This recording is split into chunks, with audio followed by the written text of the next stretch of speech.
377쪽입니다.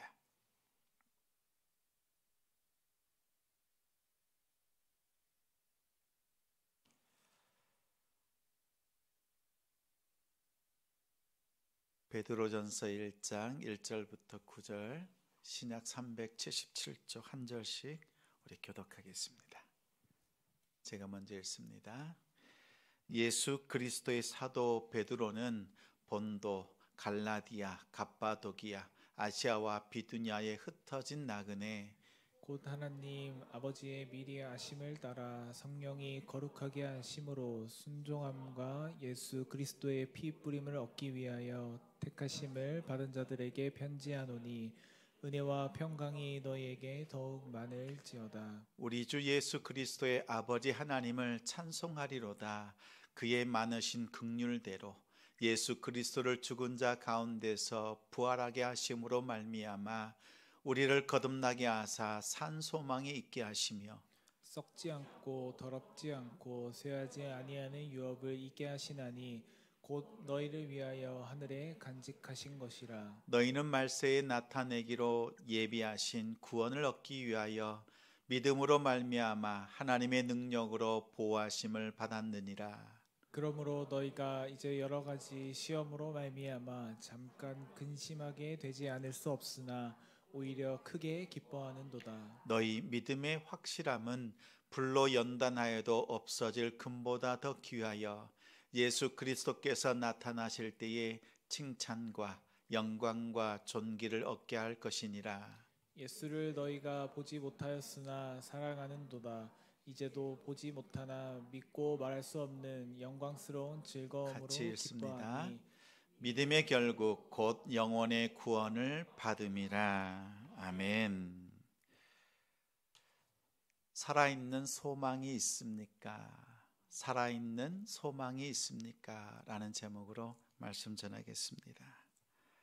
한 주간 믿음으로 살아낸 우리 성도들 주님의 이름으로 축복합니다. 우리 옆에 있는 성도들 바라보면서 인사 나누겠습니다. 잘 오셨습니다. 끝까지 승리합시다.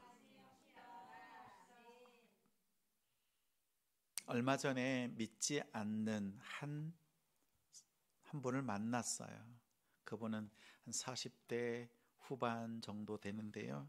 한참 저랑 얘기를 나누다가 상담으로 그 상황이 그 모두가 바뀌었습니다. 중학교 3학년 아들이 말썽이랍니다. 경찰서를 오가기를 다반사입니다.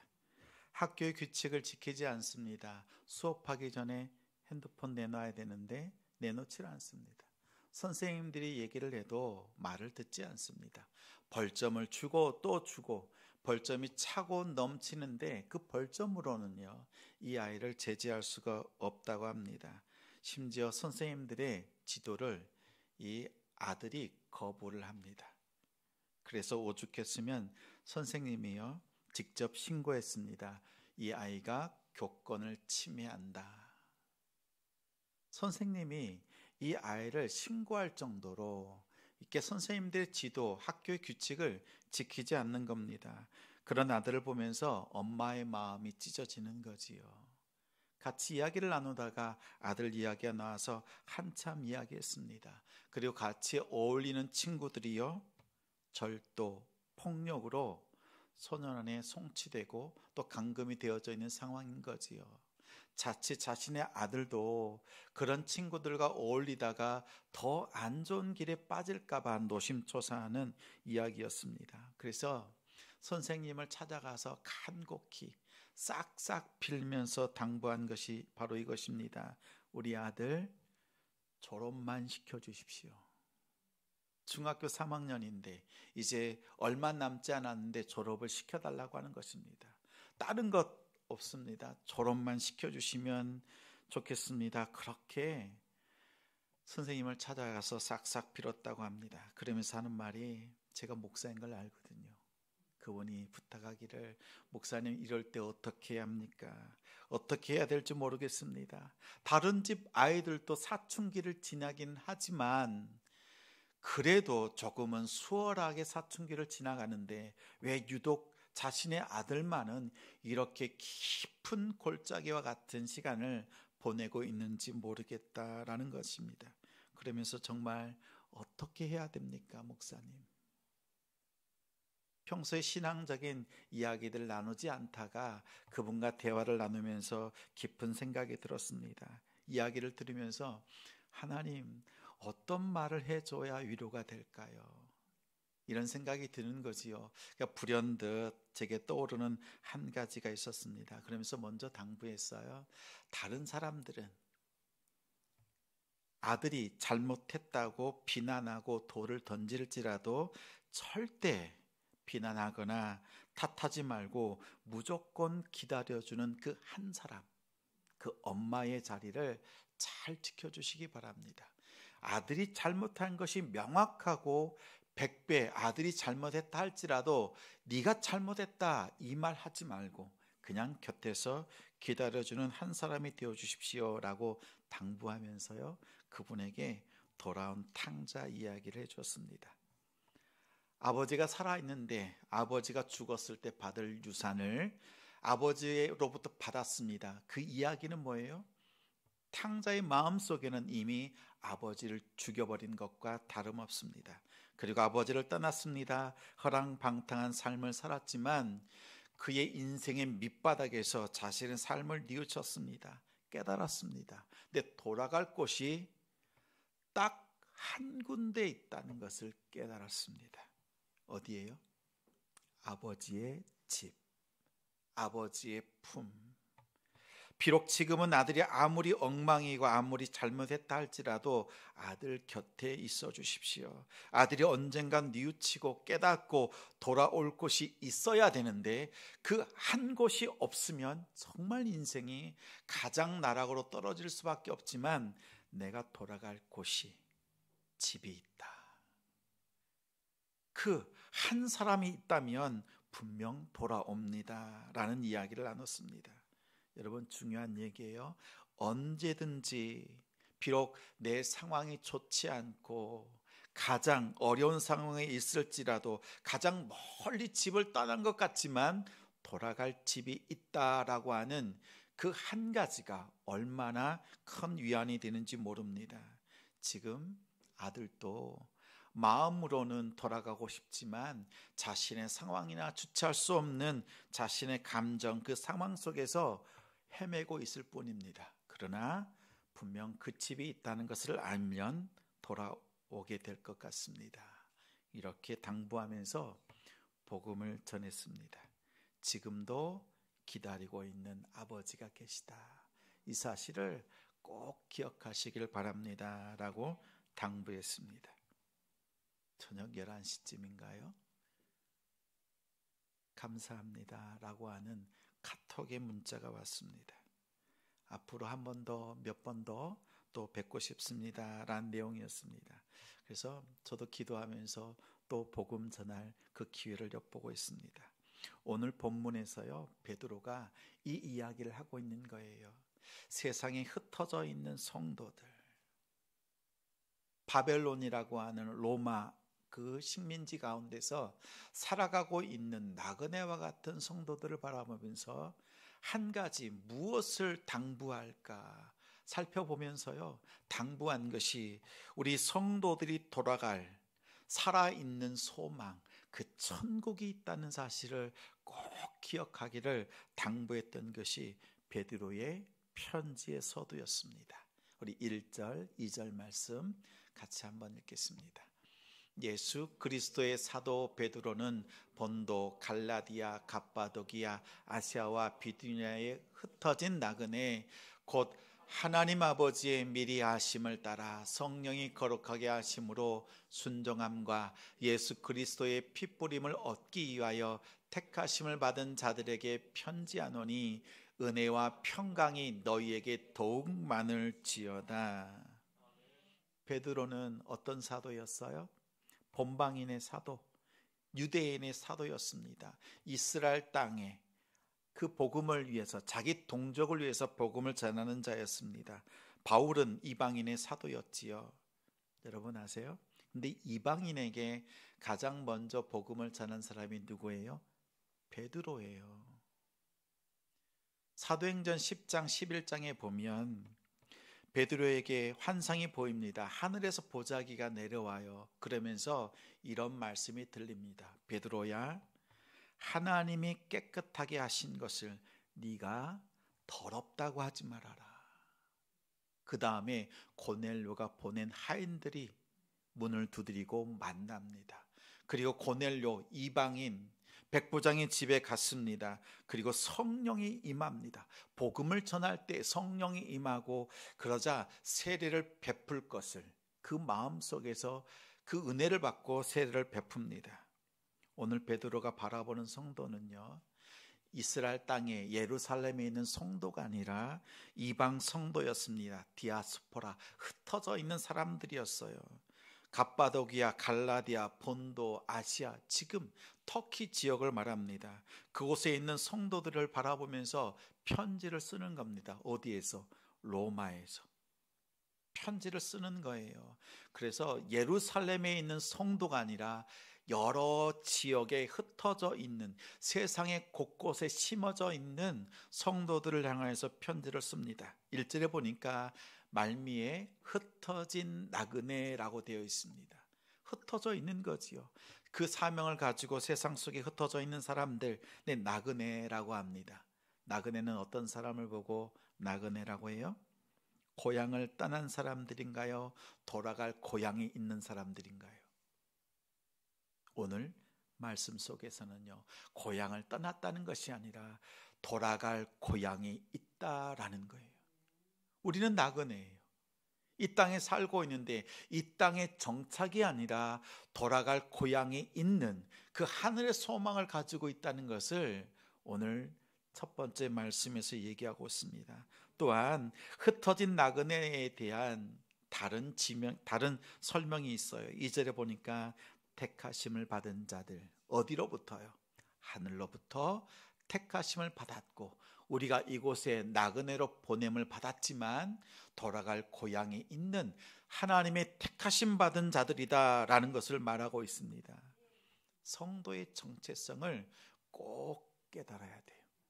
우리가 이 땅을 살다 보니까 이 땅에 집 좀 짓고 조금 가지고 더 열심히 살아야 될 것처럼 보이지만 말하고 있습니다. 우리는 하늘에 소망을 두고 있고 이 땅의 나그네의 삶을 살고 있다. 돌아갈 고향이 있다라는 것을 일러주고 있습니다. 왜 이렇게 말하고 있냐면 이 땅의 삶 속에 당시의 성도들이요, 고난과 어려움을 당했거든요. 누구 때문에? 예수님 때문에. 그때 베드로가 이 말씀을 전하고 있습니다. 자, 보십시오. 본방인의 사도잖아요. 그런데 이 베드로의 기도와 그의 목양, 그 마음은요, 세상을 활짝 품으면서 넓게 목회 또 목양을 하고 있는 모습을 봅니다. 기도의 지경이 예루살렘에만 머물러 있는 것이 아니라 아예 넓어져 있지요. 우리의 기도가, 우리의 목양이, 우리의 섬김이요, 내 작은 부분에만 국한된 것이 아니라 조금 더 넓어지길 바랍니다. 내 자녀, 내 집, 내 일터, 내 사업장에 국한된 기도가 아니라 우리 성도들이 또 곁에 있는 성도와 이웃을 위해서 기도할 수 있는 우리 성도들 되시기 바랍니다. 목양의 지경을 넓히십시오. 우리 성도들 중에는요, 특히 오늘 이 자리에 와서 기도하는 우리 성도들이 그러하리라 생각합니다. 오늘 기도할 때 내 문제를 가지고 왔지만 우리의 문제를 또 하나님의 그 크신 사역과 사명을 놓고 기도할 수 있는 기도의 지경을 활짝 넓히는 우리가 되길 소망합니다. 베드로는 그 지경을 넓혔습니다. 기도의 지경, 목양의 지경, 또 섬겨야 될 것들을 활짝 펼쳐서 강력하게 메시지를 전했습니다. 이제 그것은 아주 간단한 심플한 내용이었어요. 오늘 3절 말씀 같이 읽겠습니다. 우리 주 예수 그리스도의 아버지 하나님을 찬송하리로다. 그의 많으신 긍휼대로 예수 그리스도를 죽은 자 가운데서 부활하게 하심으로 말미암아 우리를 거듭나게 하사 산 소망이 있게 하시며. 자, 보니까 어떤 소망이에요? 살아있는 소망이에요. 살아있는 소망인데 이 땅에서 우리가 이루어야 될 것들, 우리가 이루고자 하는 것들, 욕심으로 구하는 것들은요, 어떤 소망이에요? 죽어있는 소망들. 그러나 우리 성도는 살아있는 소망이 있다라는 거예요. 근데 이 살아있는 소망이 어떤 살아있는 소망이에요? 부활을 통해서, 예수 그리스도의 부활을 통해서 나 역시, 우리 역시 믿음의 공동체가 그 부활 속에서 영원히 살아있는 소망을 누리게 된다라는 것이었어요. 이 땅에서는요, 죽음으로 끝이 나잖아요. 이것은 끝이라고 생각했어요. 그러나 예수님께서 부활하심을 통해서 영원한 살아있는 소망이 있다라는 것을 보여주셨다라는 겁니다. 우리 이어서 그 소망은 어떤 소망이냐? 4절 말씀 같이 읽어요. 썩지 않고 더럽지 않고 쇠하지 아니하는 유업을 있게 하시나니 곧 너희를 위하여 하늘에 간직하신 것이라. 근데 이 소망이라는 것이 어디에 있냐면요, 이 땅에 있는 것이 아니라 하늘에 속했다라는 거예요. 만약 이 땅에 죽어있는 소망이라고 한다면 어떻게 될까요? 썩습니다. 더럽혀집니다. 그리고 쇠합니다. 사라지고 약해지는 것들밖에 없습니다. 근데 가만히 보니까 이 소망이라는 것이 세상 속에 있는 것이 아니라 하늘에 속한 소망이다. 우리 부활의 그 소망은 하늘을 바라보고 있다라는 거예요. 영원한 삶을 바라보는 그 소망이 있어요. 하늘의 소망이니까, 하늘에 속한 소망이니까 썩지 않아요. 더럽혀지지 않습니다. 결코 쇠하지 않습니다. 이 소망을 갖는 우리 성도들, 우리 가정 되길 바랍니다. 아니, 우리는 이미 이 소망 속에 있고 이 소망을 붙잡고 있는 성도입니다. 베드로는 이것을 다시 한번 주지시키고 있어요. 우리가 이 땅을 사는 흩어진 나그네지만 무엇을 붙잡고 있느냐? 하늘의 소망을 붙잡고 있다. 그 소망의 근거는 하늘에 속해 있고 부활을 통해서 우리에게 주시는 영원한 소망이다라는 거예요. 그러면 이 소망을 우리가 어떻게 지켜야 될 것인가? 5절 말씀. 너희는 말세에 나타내기로 예비하신 구원을 얻기 위하여 믿음으로 말미암아 하나님의 능력으로 보호하심을 받았느니라. 살아있는 소망이 하늘에 속해 있습니다. 그러면 이 땅을 살아가는 우리들에게 있어서는 어떻게 해요? 이 땅에서는 믿음으로 말미암아 하나님의 능력의 보호하심을 받는다. 하나님께서 우리를 부르시기 전까지 이 땅에 거하는 나그네를 사는 동안에는요, 믿음이라는 것을 통해서 하나님의 능력을 옷 입혀주시고 그 능력으로 우리를 보호해 주신다라는 거예요. 다시 말하면 살아있는 소망을 믿음으로 잘 지키라는 거예요. 우리에게 믿음이 하나님의 능력입니다. 그 믿음이 어떤 믿음이냐? 우리 6절부터 8절 말씀 우리 연이어서 같이 읽겠습니다. 그러므로 너희가 이제 여러 가지 시험으로 말미암아 잠깐 근심하게 되지 않을 수 없으나 오히려 크게 기뻐하는도다. 너희 믿음의 확실함은 불로 연단하여도 없어질 금보다 더 귀하여 예수 그리스도께서 나타나실 때에 칭찬과 영광과 존귀를 얻게 할 것이니라. 예수를 너희가 보지 못하였으나 사랑하는도다. 이제도 보지 못하나 믿고 말할 수 없는 영광스러운 즐거움으로 기뻐하니. 우리가 믿음을 가지고 있는데 그 믿음이 뭐예요?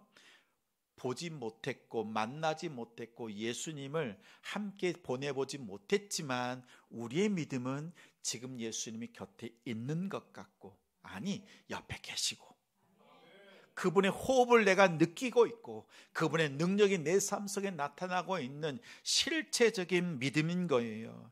그런데 우리가 이 땅을 사는 동안에 잠깐 근심해요. 왜? 핍박이 있으니까, 어려움이 있으니까. 그러나 능히 넉넉히 감당할 수 있는 믿음을 더하여 주셨는데 우리의 믿음이 확실하다는 거예요. 얼만큼? 불로 연단된 금보다 더 귀하다. 금이 믿음을 상징하는데 변하지 않는 성질 때문에 그렇거든요. 근데 우리의 믿음이 하나님 앞에 드려지는 금보다 더 귀하다라고 말하고 있습니다. 예수 그리스도께서 나타나실 때에 우리의 믿음을 보시고 칭찬과 영광과 존귀를 더해 주신다라는 겁니다. 여러분 기억하십시오. 믿음을 가지고 있을 때 우리 주님 앞에 이 기쁨과 영광이 있어요. 9절 말씀 같이 읽습니다. 믿음의 결국 곧 영혼의 구원을 받음이라. 믿음을 가지고 있는 자에게 뭐가 있어요? 영혼의 구원. 믿음을 가지고 있어야 영혼의 구원이 있습니다. 자, 베드로는 오늘 자신의 기도의 영역을 완전히 열었어요. 예루살렘 유대인들 뿐만 아니라 흩어져 있는 나그네로 살고 있는 성도들을 바라보면서 로마 감옥에서 편지를 썼습니다.